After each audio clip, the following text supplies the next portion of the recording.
Hello and good morning, afternoon, or evening, all of my beautiful friends from all across Tamriel. It is officially everybody's favorite and most anxious time of the ESO patch cycle yet again, that of course being patch notes time. That's right baby, update 41, also known as the Scions of Ithelia patch, are officially live to play over on the PTS, as well as their accompanying patch notes being posted on the forums. And I went ahead and gave them a little browse, and let me tell you guys, I was not expecting them to shake things up quite as much as they have, because there are some genuinely wild, interesting, and even some somewhat concerning changes in these patch notes that I personally wasn't expecting. I thought they would be holding all their big balance changes until the chapter drop in June, but no, they surprised me.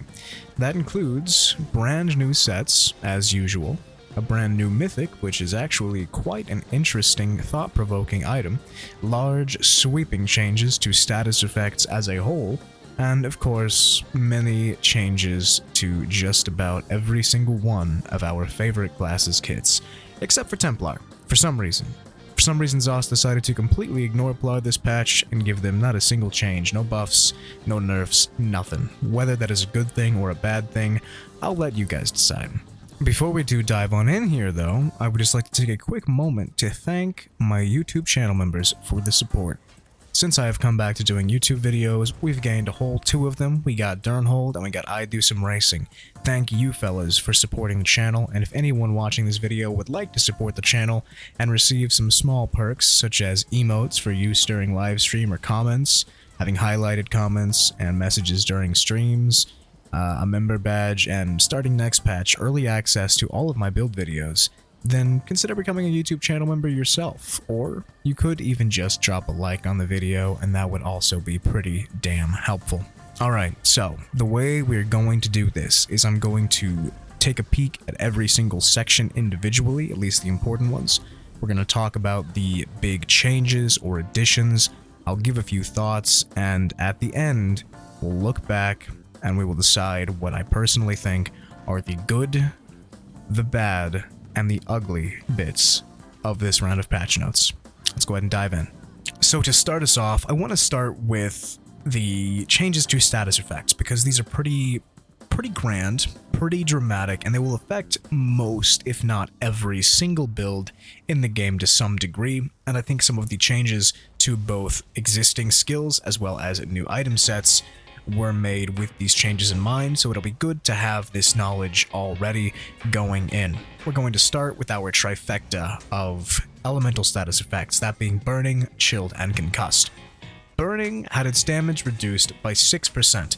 That's all, and this is now being used as the standard of power for all status effects. Burning is the OG granddaddy of status effects. Every mag DK knows about Burning. It's just a typical straight up damage over time effect, and it's still very strong.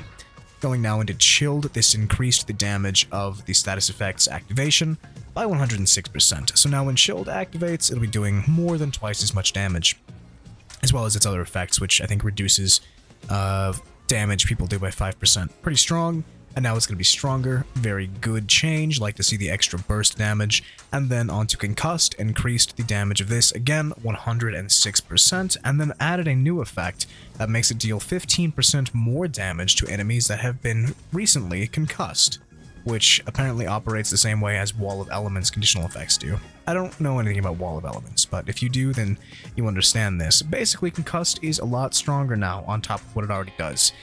Very, very solid here. These changes are nice in situations where you're applying these status effects. You're going to be seeing a lot more pressure. So keep in mind the ability Elemental Susceptibility, which applies all 3 of these every 7.5 seconds. This should be applying a lot more instant pressure now, for free, for entirely free, because it's a free skill. So a lot of people are probably going to be using Elemental Susceptibility now as a result of this. Definitely worth investigating. Moving now into our more stamina-based status effects, we've got Diseased. This has increased the damage of this by 88%, not quite as much as the last 2, but still pretty respectable. And now it also deals additional damage in a 6-meter radius around the target, and applies minor defile to all of the enemies hit up to once every 4 seconds. that's pretty cool. This is now an AoE status effect that applies a healing debuff. That's pretty interesting, pretty helpful. There are several races, I think at least 2, that have immunity to diseased. Argonian is one. There might not be a second one, but I swear to God there is. But either way, pretty strong. I like that change. Moving on now into the most annoying status effect, in my opinion, hemorrhaging. They reduce the damage of this effect by 58% per tick. That's pretty dramatic. But, however, it now stacks up to 3 times, increasing its damage done by 100% per stack. That says here that it will increase the damage by about 25% when at maximum stacks, but compared to before, it will be dealing less damage if you are not able to keep stacks up consistently. But in my opinion, the big change here, it no longer applies Minor Mangle. I hate Minor Mangle. I want someone to Minor Mangle me in real life when this effect is on me. It just reduces your health by 10% at all times, and when you consider that just about everyone and their mother and their dog and their cousin are using the Master's Dual Wield, which has also been changed, mind you, you have this status effect up on you at all times. I do not like it. This is a pretty solid change. Some people aren't going to be able to keep this up on you at all times, so it won't do as much damage. But even if it did as much damage, just losing the Minor Mangle is big. I really appreciate that change. Moving on now into Overcharge, this is the one that procs from doing magic damage. They increased the proc damage by 106%, again, just like the others, very strong, and it also now instantly restores 65 magicka to its activator. Not super potent, but also not bad if you're doing a lot of magicka damage. So Magicka Templars might get some use out of this. Could be cool, could be nice. Moving now on to Poisoned.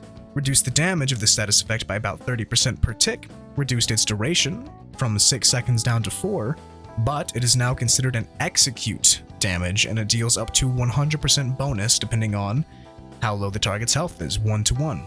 If they have 75% health, it's going to be doing 25% more damage. So that's pretty interesting. I don't know if I like it or hate it. Somewhere in the middle. A lot of, I think, snipers utilize Poisoned, so that's a little stinky. They're going to have more execute pressure on you now, but the reduction to its uptime is also, it's going to help alleviate that some, and it won't be doing as much at higher health values. It will also add some execute pressure to the Stamina Dragonknight, and any other class that's using Poison, but Stamina Dragonknight comes to mind first for me. So that'll be interesting to see. All in all, pretty alright change, very interesting. And then next we have Sundered, increases the damage of this effect by 106%, and it also now grants you 100 weapon and spell damage for 4 seconds.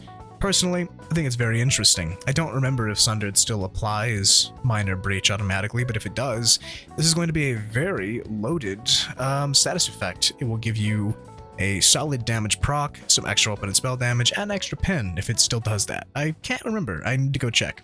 But yeah, so that's status effects. There were some changes to a couple of buffs and debuffs, that being Vitality and Defile. Both of these have been changed from 8 and 16% for their minor and major respectively, down to 6 and 12%. So minor and major Vitality, healing for 6 to 12% more. Major minor Defile, healing reduction of 6 and 12% more. I see what they're doing there. Personally, I'd rather see Defiles be stronger because of how strong healing is in PvP, and it's not really useful in PvE at all, so it doesn't matter. But, you know, whatever. Not a dramatic change here, a little bit less healing for people in PvP scenarios, and if you're someone that typically has people fighting you and applying both Defiles to you, they're going to be a little bit less powerful now. So, there you go. And that is it for the status effect and buff changes. Next up, I want to go ahead and start talking about brand new armor sets, because of course this is a new DLC. That means there are 2 new dungeons that are going to have 3 5-piece sets, as well as 1 monster set apiece. So we got a lot to cover here. Jumping into our first dungeon, Bedlam Vale. The first set here, light armor, is called Blind Path Induction, and what it does is give us 2 lines of maximum magicka, a line of healing done, and then it increases the strength of your damage shields by 13% to targets within 15 meters of you, and for targets that are 15 meters away from you or more, you will gain a 13% healing bonus on them. Now personally, I don't think this sounds very helpful for, say, a PvE healer or even a PvP healer. I don't really understand the dichotomy between shields, healing, and distance in PvE settings, but I feel like it's not very specific.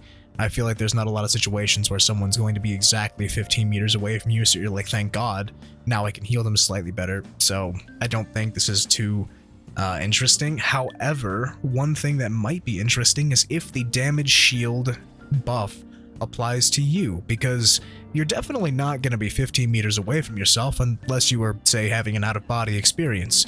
So it could be cool for, say, a Sorcerer shield stacking build in PvP, maybe?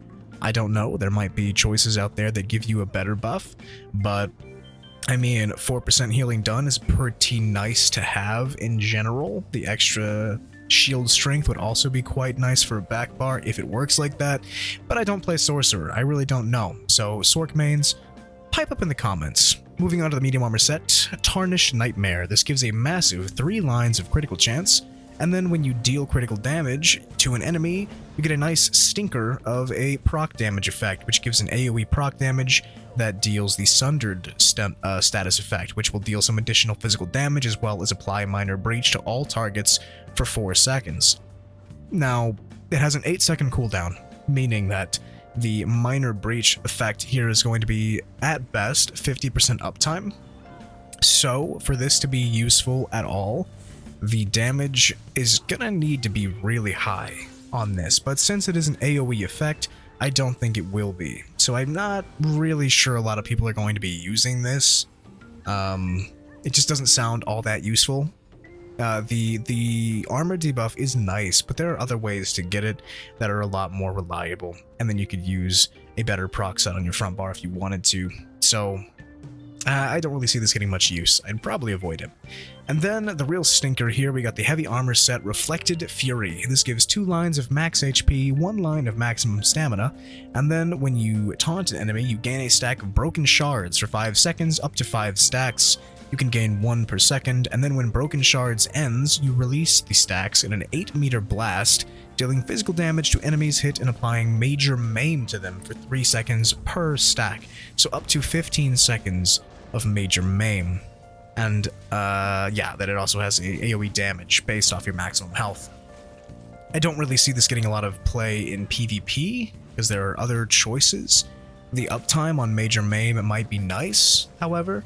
It might be good in PvE, maybe, I don't really know. It will be debuffing all of the enemies in say a trash pack or something with major maim, basically at all times, but I'm sure there are better options. I feel like there are better options, but I don't know, maybe, might be fun to mess around with, but probably not. That's probably going to be a skip from me as well. So all of the 5 pieces here sound kind of mid, unless of course the shield strength one is good for Sorcs or shield stackers. We're gonna have to see. And then moving on to the monster set, we have the Blind. It gives us 1 line of critical chance, and then critically healing yourself or an ally grants them a small damage shield for 6 seconds, and while the damage shield holds, or for 3 seconds after it ends, the target gains minor force, increasing crit damage by 10%. Now, I guess this could be useful in, say, a trial group, so that way your one healer could keep minor force active on all of your DPS at all times, and they could not have to get it themselves, but I'm pretty sure there are other and more efficient ways of getting minor force to your group that are not this, but I'm also not a raider, so I really don't know about buff management there, especially for entire groups, so you know the people that you're raiding with probably. So if this sounds like something that you want to use, or they would want you to use, then I guess it's alright, but definitely not going to see any play in PvP, and PvE is going to be very limited. But there we go. Moving on to the second dungeon now, Oathsworn Pit. The light armor set Cinders of Anthelmere. It gives us a line of offensive pen, 2 lines of weapon spell, and then on dealing damage, summon a Cinder Moth for 8 seconds that chases the target and searches for a new one within 8 meters if the initial target is slain. The first enemy that gets near the moth causes it to stop and then burst after 1 second, dealing flame damage and applying burning to enemies within 8 meters. This can occur once every 8 seconds and scales off of your offensive stats. I mean, it sounds very cool visually. I like the idea of having an attack moth in my back pocket at all times to sick on my enemies. However, since it is an AoE, I feel like the damage is not going to be very high, and then you stack on top of that the fact that it does have a 1-second delay and a pretty small radius of only 8 meters. I feel like it's going to be hard to hit most people with, because a lot of people are definitely able to clear 8 meters pretty quickly with the way movement speed is these days, with all the Swift, with Celerity passive, etc. So I don't think this is going to be all that useful, though maybe in some situations where you're fighting a lot of people. I don't know really, but it doesn't sound all that great on paper. Medium set here, Slothrug's Hunger gives us a line of recovery for stamina, a line of weapon and spell damage, a line of offensive pen, and then healing yourself or an ally makes your target blood hungry for 3 seconds, and then dealing direct damage to an enemy makes them bloodied for 3 seconds. Bloodied enemies take 4% more damage from and deal 4% less damage to blood-hungry targets. So again, the whole dual purpose thing, making both of them a little bit weaker. This is giving your teammates 4% more damage and making them take 4% less damage. 4%'s not a big number. I feel like they should have gone one way or the other and made the number bigger, maybe like 8% damage done to blood-hungry targets or whatever the hell. It could have been interesting, but I just don't think it's going to see very much play because of just how weak the numbers are on it. It's a neat, novel idea, but it's not very good. Now, heavy armor, we've got Black Grove Grounding.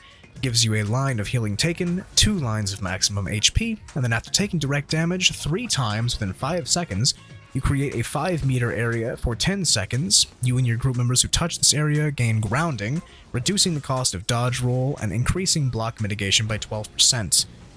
This effect can occur every 10 seconds. What is the uptime? 15 seconds.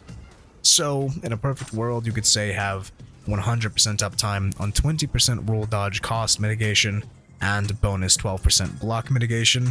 I don't think it's going to be very useful in PvP. In a PvE scenario, I feel like there are a lot of other options that are just going to outright mitigate damage for your team as opposed to making them actively engage in dodging or blocking, so I don't see this being the most useful set at all. It may be visually appealing, I don't know, but it sounds pretty mid to me. And moving on to the monster set, one of the things that I'm the most interested in because it actually just genuinely sounds fun. We have Anthelmir's Construct. It adds 129 weapon and spell damage, and then, attacking an enemy with a fully charged heavy attack, throws a fucking axe at your enemy, dealing physical damage and reducing their armor for 5 seconds. This effect can occur once every 10 seconds. The damage and armor reductions scale off the higher of your weapon or spell damage, and the axe drops to the ground after traveling for 5 seconds. If you touch the axe, it will reduce the cooldown by an additional 5 seconds. So, if you have perfect gameplay with this, you could essentially have 100% uptime on the debuff and have a hopefully strong single target damage every 5 seconds. Will it be the best damage set in the entire world? Probably not, but aesthetically, I would love to feel like a Viking just chucking axes at people's forehead, so I'm definitely going to grind this and I'm going to try it out because it just sounds fun. I don't know about you guys, but it sounds fun to me. So I'm definitely going to give it a go and see if I like it. I might hop on the PTS and give these a try, I'm not sure. But that's it for our dungeon sets. And since we are on the topic of new sets, let's go ahead and talk about the 3 brand spankin' new sets that I threw into the rewards of the worthy. Starting with the light armor set, Oakfather's Retribution. That gives us 3 lines of weapon and spell damage, which is a lot of yuckin' damage. And then we gain an additional 449 offensive penetration against enemies for each major buff they have active, and gain an additional 20 weapon and spell damage against enemies for each minor buff they have active.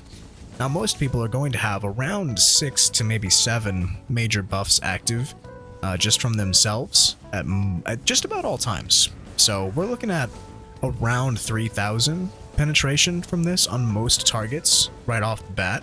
Because think about it, if they're using tripods, that's 3 major buffs there. If they've got their major armor buff active, that's 4. If they've got, say, their weapon or spell damage buff on, that's 5. So there's at least 5 that are going to be there on most people. Some people have a crit buff, for 6. Some people have, protection for 7. Some people have, all kinds of different buffs they could have. But I'd say on average, somewhere between like 5 to 8, So you're definitely going to be getting a lot of pen out of this. Minor buffs are a lot less frequent. However, in a group situation, they are a lot more abundant because people are sharing these buffs. So I think this set will actually be a very, very potent damage set when fighting against groups. Are there better options? There very well might be.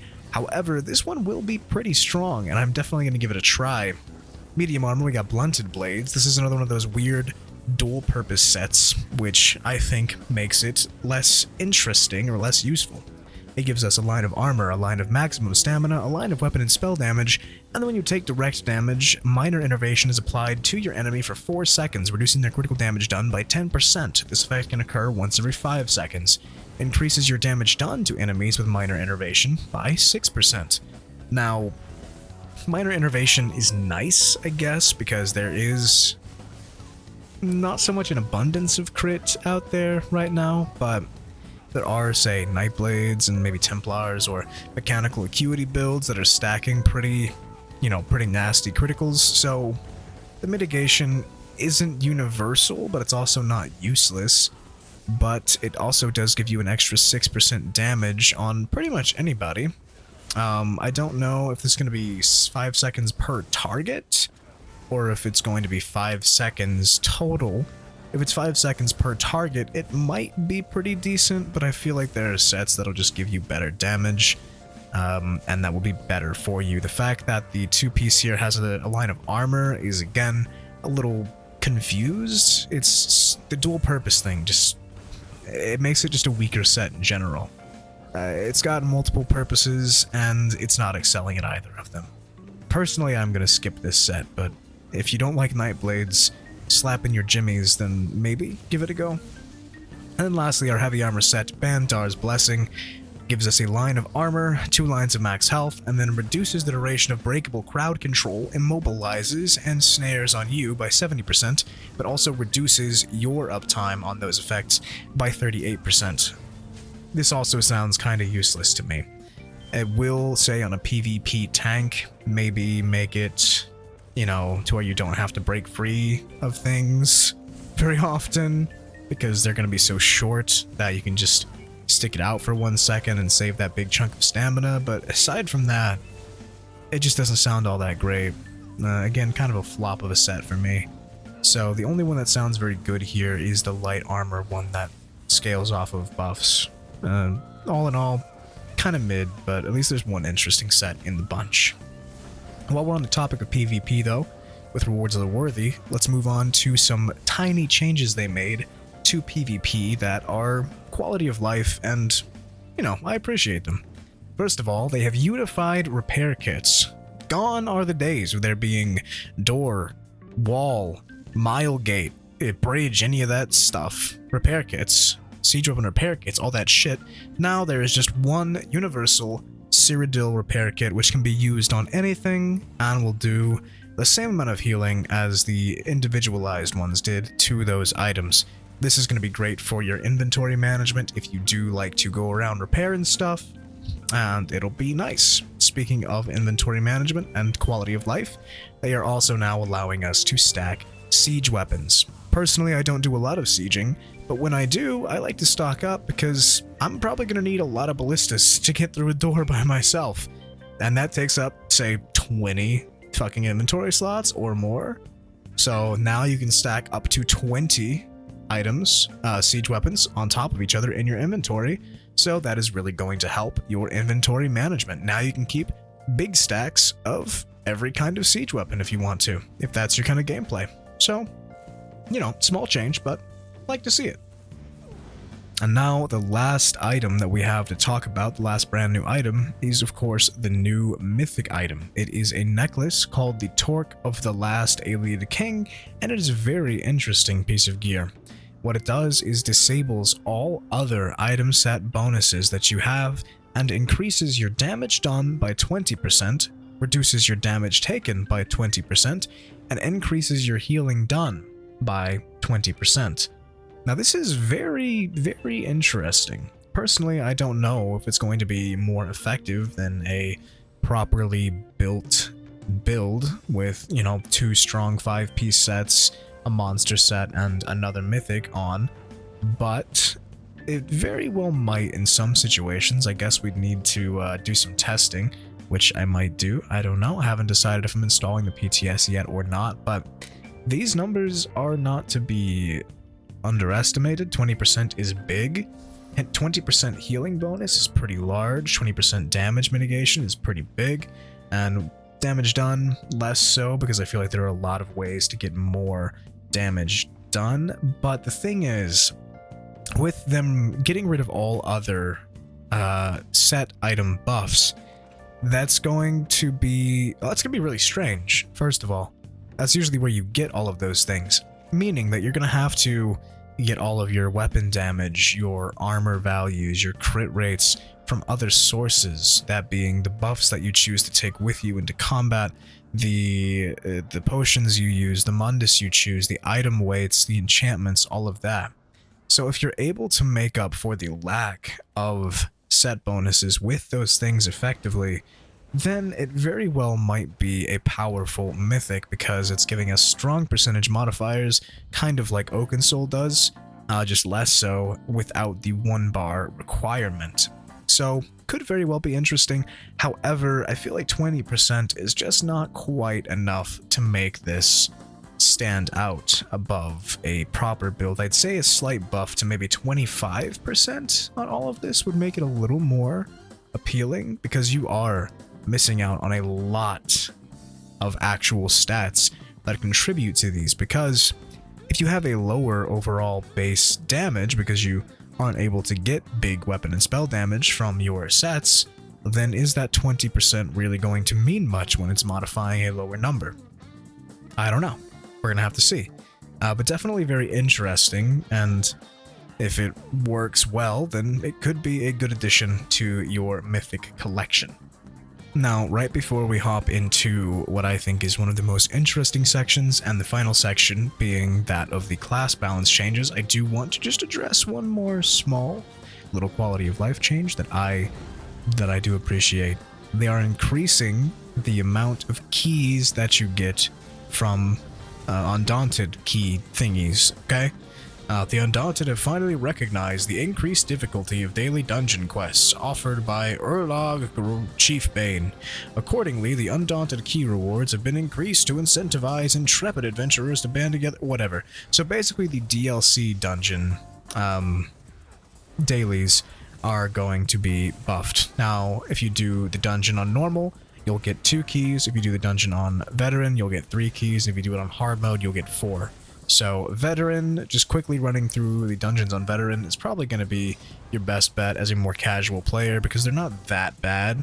Vet hard mode is definitely a little more difficult for some people, and that 1 extra key versus already getting 3 might not be all that worth it to some, but it's definitely going to be, it's going to be quite nice for Undaunted grinding, being able to get a bunch of extra keys every single day. So, nice little quality of life change.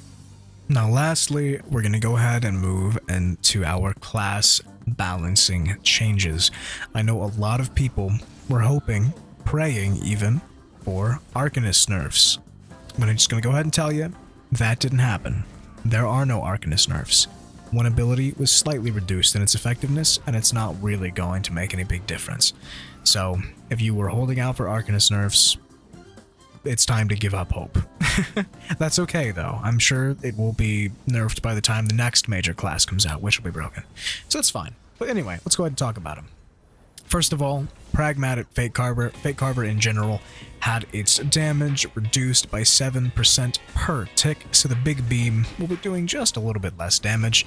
It's still a very strong ability, and kind of the only thing that Arcanist has going for it offensively. Its shield, however, on Pragmatic Fate Carver was nerfed slightly. It now has been reduced by 16%, so maybe not slight. It also fixed an issue where the shield did not have a max health limit like other shields, and is now limited to 50% of your maximum health. So, I personally haven't really noticed people benefiting from this shield in PvP. I don't think too many people really do use it in PvP. And I don't think it's really going to affect PvE all that much either. So, you know, whatever. It's not bad. It's not bad. Making Fate Carver deal a little bit less damage will make it a little bit less oppressive, because it is a very strong ability when it's actually hitting. But I don't think that was where the problem was with Arcanist. Maybe this was done to bring it in line with other classes, but I would have rather have seen Rune Ward changed, which they did not. The only other thing they changed dramatically was the, what is this, Psychic Legion? Psychic Legion? I don't know. This passive was reduced to 55%, down from 75%. This is for status effect applications, since they are now much more powerful. Aside from that, there is no other major change for the Arcanist. Maybe next patch, guys. Maybe next patch. We'll get him. Moving on now to Dragonknight. This is a pretty interesting one. The Combustion passive was changed. This passive now increases your damage done with burning and poisoned by 40%, up from 33% at max. So that will make burning and poisoned, you know, still pretty strong on the DK to make up for some of the damage that they lost through the direct nerfs of the status effects themselves. So that's pretty cool. But now it also, the sustain portion of this passive, now grants you back 1000 magicka and stamina whenever you apply burning or poisoned, rather than granting magicka for burning and stamina for poisoned. So this is going to be very, very good for, say, pure magicka or pure stamina DK sustain. It's going to be very, very helpful. We can have a lot of off-stat sustain. If you're using both magicka and stamina, or fire and poison stuff, it might be a slight reduction. Probably not. No, this is going to be very, very strong in general. I think everyone's going to be benefiting from this quite a lot that are playing the DKs. Do I think DK needed another sustain buff? Not really, but as someone who does appreciate DK, I will accept it. Now, another big change for the DK. Not a dramatic change, I guess, but Engulfing Flames. The damage percent buff for fire damage from this ability now scales off of your highest weapon or spell damage, rather than a combination of the two. So it's going to be a little more difficult for people to max out the bonus damage from this unless they are wearing a damage-centric build. So all of the tanks out there that are using Engulfing Flames on more defensive builds are not going to be able to get as much of a return from using it as they were before. I think I've seen some PvE tanks using it before. That might have been a while ago, but they're definitely not going to want to do that now.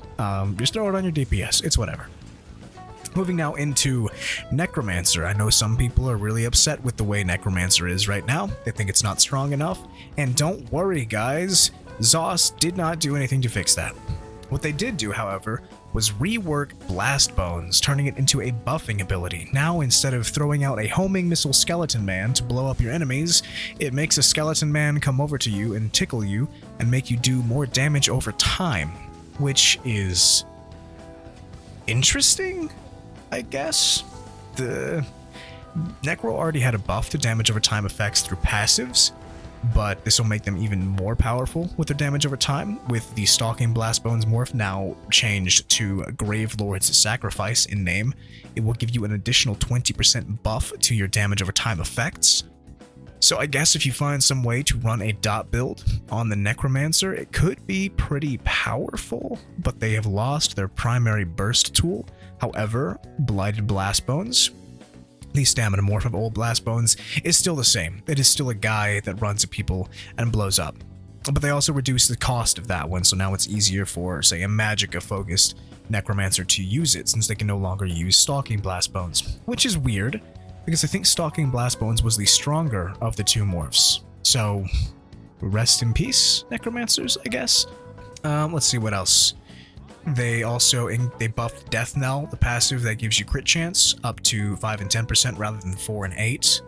And then they changed the animated Blast Bones ultimate to only do the Blighted Blast Bones rather than whatever morph, because it doesn't make any sense now the other way around. So Necro is still kind of doo-doo. Then we move on to Nightblade, where they have received even more buffs, because that's exactly what they needed. So with Incapacitating Strike, now the enhanced version of this ultimate, when you have over a certain ultimate threshold, was it 120, I believe, something like that, now deals an additional 10% damage, and the damage up effect that it applies to the target lasts for 4 additional seconds, but it no longer grants you Reave while it is slotted. So a slight, very, very minor debuff to your sustain for a noticeable buff to damage, because that's exactly what Nightblade needed.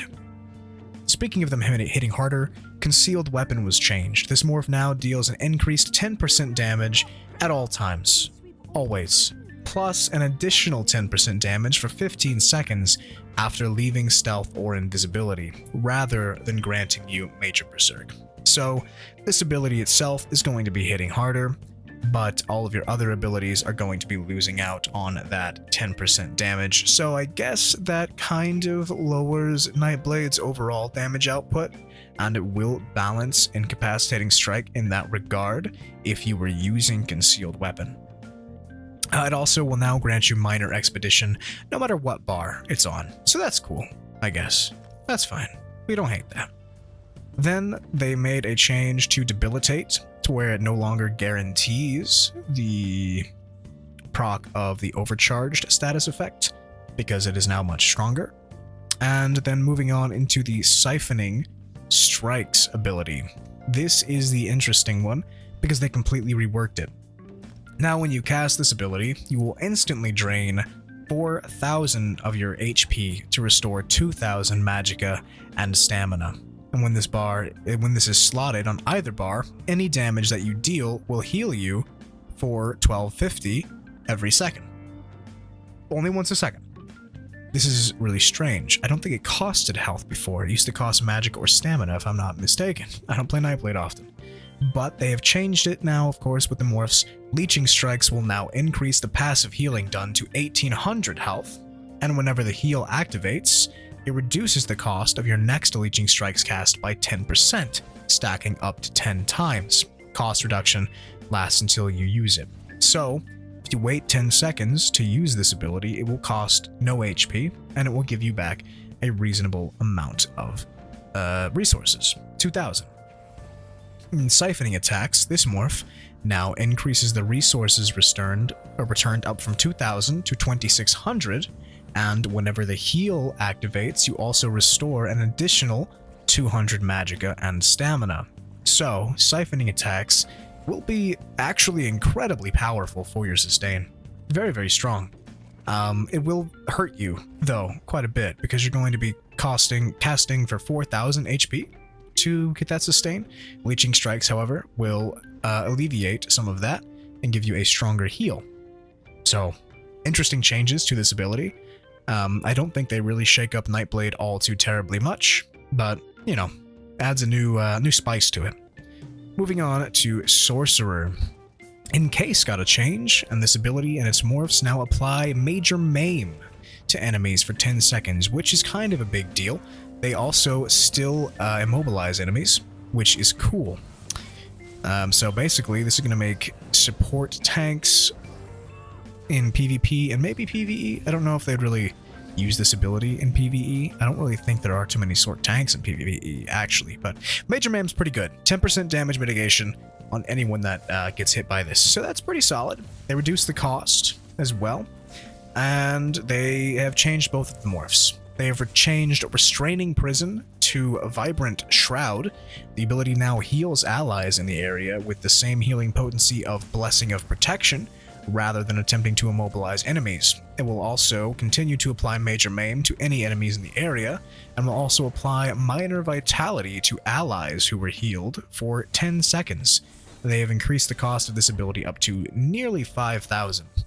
This is a pretty strong support ability now, because it will give a AoE heal for all sorcerers to be able to use, and it will also give whoever is hit by it on your team Minor Vitality, including yourself, I would assume. Maybe. Remember though, Minor Vitality was nerfed from 8% to 6%.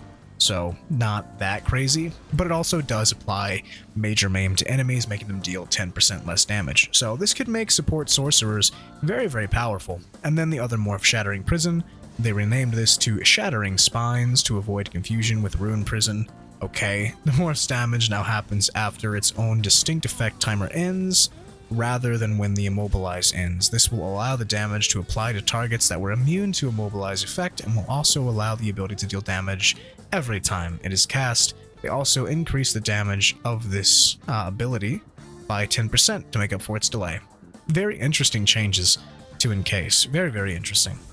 Conjured Ward also saw a change where this ability and the Hardened Ward morph will now heal you for 15% of your maximum health or magicka, whichever one is higher, if you do not have pets when you cast the ability. If no pets were shielded, my bad. The Regenerative Ward morph also heals you for 10% of your max health or magicka, regardless of if there was the pet or not. This is interesting, because now non-pet sorcerers will be getting some additional healing while they are casting their shield. Based off of 15% of your health or magicka might not be all that big. However, if you're one of those sorcs who still has like a 40k mag pool and a lower HP pool, you might be getting some pretty respectable healing out of this. Either way though, it is some additional survivability thrown on top of your primary defensive ability, which is pretty nice. Regenerative Ward will give you a smaller heal because you do still have access to the chicken heal if you are using that. Which would not work with the other version. So, I don't know how I feel about it, but it's interesting. Daedric Minefield morph of Daedric Mines was changed from a damage ability to a support ability. It is now called Daedric Refuge, and the mines the ability places are now wards that activate when you or an ally walk over them, granting a damage shield rather than activating to deal damage. Allies cannot be affected by one of the wards more than once every 2 seconds to prevent situations where a singular ally will take multiple shields, so that's pretty cool. And the shield uses the higher of your max magicka or stamina and is capped at 43% of the target's max health. So very interesting. They're giving a lot of support buffs here to the sorcerer. They can now heal people a lot more effectively, and they can also shield their allies, which is pretty cool. I don't think I will ever use this, but I'm sure somebody will get a real kick out of this. The Expert Summoner passive was changed to now increase your health by 5 to 10% while you have a pet of any kind summoned, up from 4 to 8. And the passive now also increases your maximum magicka and stamina by 5 to 10% while you do not have a summoned pet of any kind. That's very strong for our magicka stacking shield lovers. I do like that change. That is a good change. Then moving on to Warden, we've got Glacial Presence. Reduce the potency of this passive by 50% as the chilled status effect received a huge increase overall. This will result in a 6% damage increase between both changes, so it's still a buff. And then Northern Storm was changed to increase the damage done by this morph by 50%, and activating the ultimate now grants you 50 weapon and spell damage for 5 seconds each tick, up to a maximum of 9 times, that being 450 weapon and spell, rather than increasing your spell damage and weapon damage by 300 for 30 seconds instantly. So that's pretty cool. The stacks do refresh over and over, and you know, if they'll stop when the ability's done, and you will have that extra 5 seconds of uptime there. So you're going to be getting a lot more damage out of Northern Storm now. Makes it a very powerful ultimate. Definitely can't wait to see how people use this. Yeah, that is it for the balance changes to classes. And the last 2 little changes that we need to talk about are the change to the charged trait, which was now nerfed a little bit. It used to be a 365% increased chance to apply status effects on two-handed weapons, mind you, and that is now nerfed down to 235% because all of the status effects are a lot stronger in a lot of cases, so this does make sense. And the very last and final change, which is one that I'm sure a lot of you were looking forward to, is a nerf to the Master's Dual Wield that has been ever so oppressive in PvP for the past few months. This set now deals damage based off of 20% of your higher weapon or spell damage rather than a flat 1635 bonus. This means that a vast majority of the builds that are using this weapon are going to see significant damage fall off now, which is fantastic because it's carrying so many people's damage that shouldn't have as much damage as they do. Granted, it's not too incredibly hard to stack a lot of weapon damage and spell damage, but it is still a concession that they're going to have to make. You're going to have to make room on your build for damage now. A lot of people are just running super tanky setups and then having the Vatashran staff and the Master Dual Wield carry their damage for pressure. With the changes to Minor Mangle, with the changes to Master's Dual Wield, and the changes to status effects as a whole, Vatashran staff is still gonna be pretty good because all the other stuff and the way Vatashran staff works. But Minor Mangle and the Master Dual Wield are seeing nerfs. And that's about it. That's everything. That's all the major changes that I think need to be talked about here on the patch notes. And that means it's time for us to go ahead and kind of separate which ones I thought were good, bad, and ugly. Let's go ahead and start with the good. When it comes to the good, I think the best part of these patch notes are the nerfs to the Master's Dual Wield, obviously, the changes to status effects because they're not just good balancing decisions, they're also just interesting. And I do like that. Status effects are something I feel like don't get enough focus from a lot of players. They don't really realize how powerful status effects can be. So that's definitely big. That's very good, and I like it. Now let's see, were there any of the class changes that I thought were good? The Sorcerer getting some interesting buffs. I thought the Sorcerer changes were very interesting. I do like those. I like the Rune Prison change. I like the Minefield change. It's weird, but it's kind of cool. I don't know how much work, how much use it's gonna get in the game, but still very interesting. The heal now on the Sorc shield, that's big. It's not a huge heal. I can see that going up to maybe 20% of your health rather than 15. Either way, pretty nice changes there. The decay passive change, I like that a lot. The change to Fiery Breath, also very good. The change to Siphoning Strikes, I'm gonna put that in good just because it's interesting and it kind of mixes things up. But let's get into the bad. All the buffs that Nightblade got. Stop buffing this class, please. They don't need it. They also don't deserve it. For the love of God, please, stop buffing Nightblades. God, please, God, I'm begging you. But, yeah, I don't like that very much. Let's see, what else is bad? I'm gonna go ahead and just put the sets, the new sets as a whole in bad. There were only one or two that I think could be useful, and none of them were really standout sets to me. So I'm just gonna put the whole of the new sets in bad. They all kind of sucked. They were all pretty stinky. What else was bad? The nerf to Arcanist's Beam, I'd say that was bad. That didn't need nerfed. That really didn't need changed. I think it was fine the way it was. I don't really like it. Bad, I will say I don't like the changes to Defile. I feel like Defile needs buffs rather than nerfs, personally, but what can you do? And now, let's go ahead and move into the ugly. The ugly, first off, being the fact that there was no Arcanist survivability nerf. We really need Rune Ward to be changed. It doesn't need to be gutted, but it really needs something done to it. What else was ugly? Oh yeah, the complete lack of anything Templar?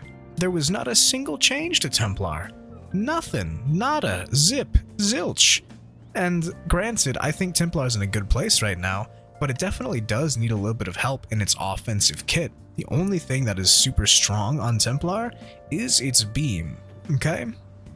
Its defensive kit is solid. It's definitely solid, so it doesn't need any defensive buffs. Hell, I would even say It might could use a couple defensive nerfs, maybe not quite nerfs. I think it's at a good spot where it is. It's pretty well balanced defensively, because it is. But the only crazy offensive ability we have now is Beam. And if you can't get people down to low health to beam them, looking at you, Jabs, because you suck and you really need to be fixed or something. It's not great. So I would have liked to have seen something Templar related on here. What else was ugly? Was there anything else really, really ugly? I don't really think so. I think all in all, these patch notes weren't that bad.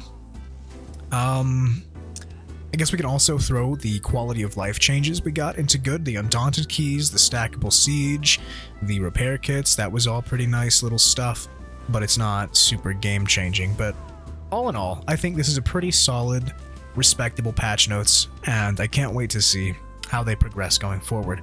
And that's going to be all from me. This is already a long video. It ended up being much longer than I wanted it to be, but what can you do? I'll have fun editing this for 3 hours now.